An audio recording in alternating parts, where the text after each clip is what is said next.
Selamat datang kembali di channel Pegawai Jalanan.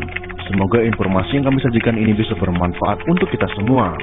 Silahkan kalian simak video ini agar kalian bisa menangkap informasi yang kami sajikan.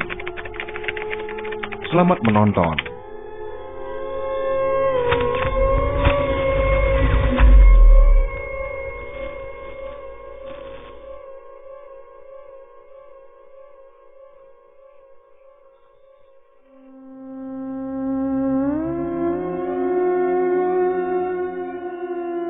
Mereka dikenal sebagai petinggi atau tokoh Partai Komunis Indonesia. Sejarah mencatat nama mereka dengan tinta hitam karena berbeda ideologi dengan pemerintah yang sah. 2 kali pemberontakan komunis berakhir dengan kegagalan. Pada tahun 1948 di Madiun, pemberontakan komunis langsung dihancurkan pasukan gabungan tentara Soekarno. Percobaan pemberontakan tahun 1965 pun kembali menemui kegagalan. Kali ini bahkan lebih tragis, jutaan kader dan anggota PKI ditumpas habis Jenderal Soeharto.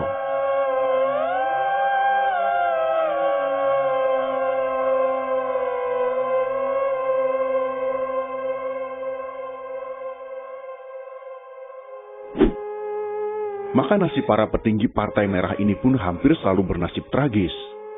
Semuanya meregang nyawa ditembus peluru. Beberapa dari mereka tak diketahui kuburnya. Tidak ada penghormatan untuk jenazah mereka karena dieksekusi sebagai pemberontak. Pemerintah yang menang menembak mereka sebagai orang taklukan yang kalah. Berikut ini adalah 5 kisah tragis akhir hidup tokoh Partai Komunis Indonesia versi Pegawai Jalanan. Siapa sajakah mereka? Mari kita saksikan videonya bersama-sama.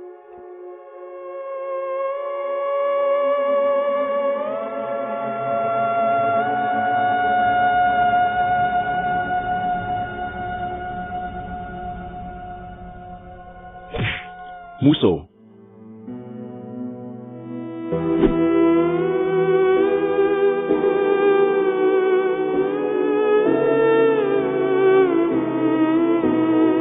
Negara Republik Soviet Indonesia yang diproklamirkan tokoh komunis Musso di Madiun tak berumur panjang.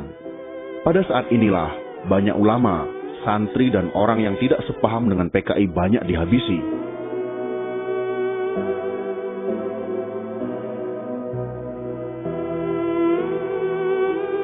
Negara yang didirikan pada tanggal 18 September tahun 1948 itu langsung dihancurkan pasukan TNI yang menyerang dari timur dan barat.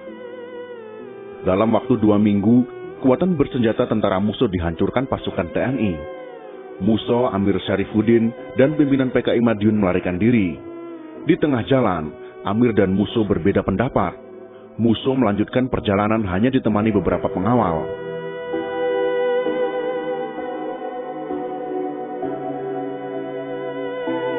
Pada tanggal 31 Oktober, pasukan TNI di bawah pimpinan Kapten Sumadi memergoki Musso di Purworejo. Musso menolak menyerah dan melarikan diri. Dia bersembunyi di sebuah kamar mandi. Di sana dia terlibat baku tembak hingga tewas.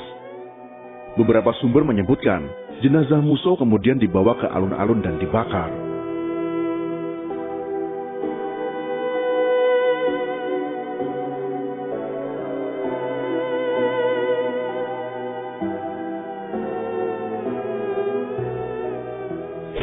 Amir Syarifuddin.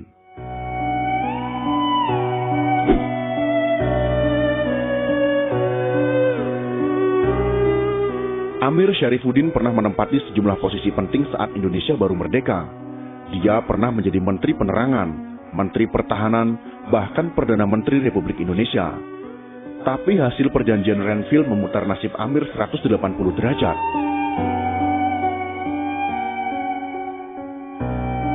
Saat itu Amir menjadi negosiator utama Republik Indonesia dalam perjanjian itu. Isi perjanjian Renville memang tidak menguntungkan Republik Indonesia. Belanda hanya mengakui Yogyakarta, Jawa Tengah, dan Sumatera. Maka Amir dikecam kiri dan kanan. Kabinetnya jatuh. Dia kemudian bergabung dengan Musso dalam negara Republik Soviet Indonesia di Madiun pada tanggal 19 September tahun 1948. Saat pemberontakan Madiun dihancurkan TNI, Amir melarikan diri. Dia akhirnya ditangkap TNI di hutan kawasan Purwodadi. Pada tanggal 19 Desember 1948, bersamaan dengan agresi militer kedua, Amir ditembak mati bersama para pemberontak Madiun yang tertangkap. Eksekusi dilakukan dengan buru-buru. Sebelum meninggal, Amir menyanyikan lagu Internasionale yang merupakan lagu komunis. Amir juga sempat menyanyikan lagu Indonesia Raya. Dan pada akhirnya peluru seorang polisi militer mengakhiri hidupnya.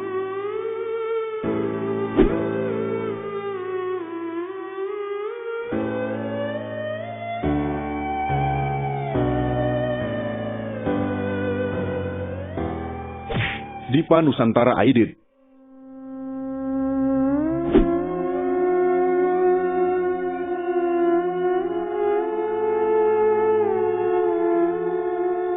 Dipa Nusantara atau biasa disingkat dengan DN Aidit langsung melarikan diri dari Jakarta saat gerakan 30 September tahun 1965 yang gagal. Aidit lari ke daerah basis PKI di Yogyakarta. Aidit lalu berkeliling ke Semarang dan Solo. Dia masih sempat menemui beberapa pengurus PKI di daerah untuk melakukan koordinasi. Pada tanggal 22 November tahun 1965, Aidit ditangkap pasukan Brigade Infanteri 4 Kostrad di kampung dekat stasiun Solo Balapan. Aidit bersembunyi dalam sebuah ruangan yang ditutupi lemari. Kepada Komandan Brigif 4, yaitu Kolonel Yasir Hadibroto, Aidit minta dipertemukan dengan Soekarno. Aidit mengaku sudah membuat pengakuan tertulis soal G30S. Dokumen itu rencananya akan diberikan kepada Soekarno. Tapi keinginan Aidit tak pernah dipenuhi. Keesokan harinya, Yasir dan pasukannya membawa Aidit ke sebuah sumur tua di belakang markas TNI di Boyolali. Aidit berpidato berapi-api sebelum ditembak. Berondongan AK-47 mengakhiri hidup ketua komite sentral PKI itu. Kuburan pasti Aidit tak diketahui hingga saat ini.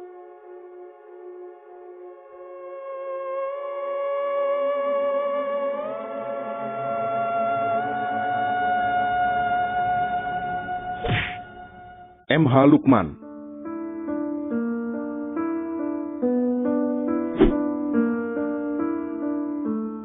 Muhammad Hatta Lukman, orang kedua di Partai Komunis Indonesia setelah Aidit. Bersama Nyoto dan Aidit, ketiganya dikenal sebagai triumvirat atau tiga pemimpin PKI. M.H. Lukman mengikuti ayahnya yang dibuang di Digul, Papua. Sejak kecil dia terbiasa hidup di tengah pergerakan. Nama Muhammad Hatta diberikan karena Lukman sempat menjadi kesayangan Muhammad Hatta, yaitu salah satu proklamator Republik Indonesia. Tapi seperti beberapa tokoh pemuda Menteng 31 pada tahun 1945, Lukman memilih komunis sebagai jalan hidupnya.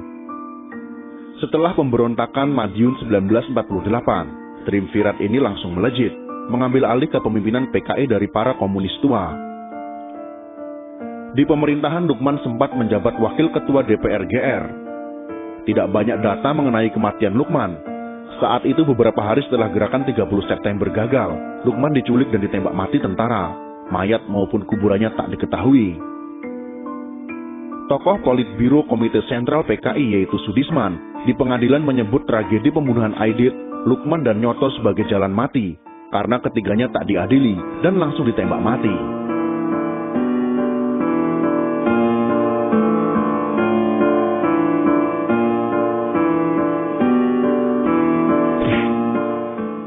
Nyoto.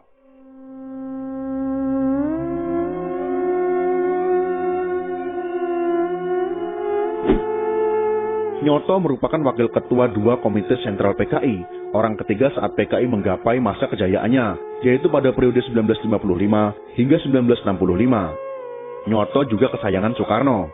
Aidit sempat menganggap Nyoto lebih Soekarnois daripada komunis.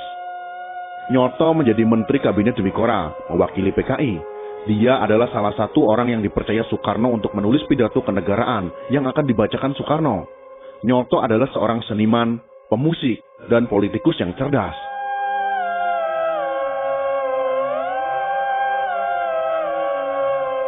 Menjelang tahun 1965, isu pun berhembus. Nyoto diisukan berselingkuh dengan wanita Rusia. Ini yang membuat Aidit memutuskan akan memecat Nyoto. Menjelang G30S, Nyoto sudah tak lagi diajak rapat pimpinan tinggi PKI. Kematian Nyoto pun simpang siur. Kabarnya pada tanggal 16 Desember 1965, Nyoto pulang mengikuti sidang kabinet di Istana Negara. Di sekitar Menteng mobilnya dicegat. Nyoto dipukul kemudian dibawa pergi tentara.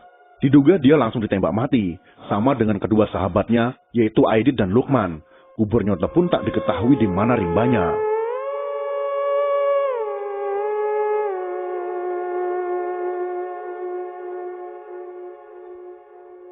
Itulah 5 kisah tragis akhir hidup tokoh PKI yang harus menjadi pelajaran untuk kita semua. Semoga informasi ini bisa bermanfaat untuk kita semua. Jika kalian suka dengan video ini, silakan berikan jempol ke atas. Dan jika kalian menganggap video ini bermanfaat, maka bagikanlah untuk teman-teman Anda yang lain. Terima kasih sudah menonton.